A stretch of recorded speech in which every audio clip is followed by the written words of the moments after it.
2/3, 4/9, 16/27 গসাগু নির্ণয় করো। এটা একটা ভগ্নাংশের গসাগু নির্ণয় করো। তো ভগ্নাংশের গসাগু নির্ণয় করতে হলে আপনাকে একটা প্রথমে সূত্র জানতে হবে। এই যে গসাগু নির্ণয়ের সূত্র হচ্ছে লবগুলোর উপরে গসাগু করতে হবে এবং হরগুলোর লসাগু করতে হবে। অনেকে এই সূত্রটা ভুলে যায়, তাদের মনে রাখার জন্য আমি বলে দিই। এখানে গসাগু নির্ণয় করতে বললে উপরে গসাগু করতে হবে কোনগুলোর? এই যে লব 2, 4 এবং 16 এর গসাগু করে উপরে বসাতে হবে এবং 3, 9 এবং 27 এর লসাগু করে নিচে বসাতে হবে। মনে রাখবেন গসাগু মানে উপরেরটা গসাগু।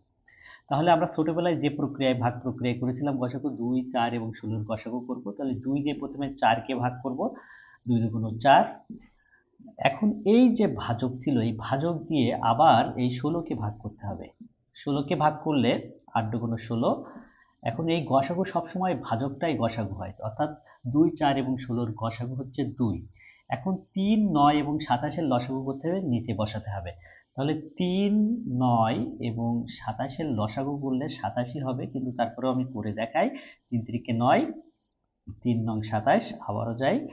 3 দিয়ে দিলে 3 একে 3, 3 তিরিকে 9, তাহলে 3 তিরিকে 9, 3 নং 27, গসাগু হচ্ছে 27। তাহলে উত্তর হবে 2/27 খ।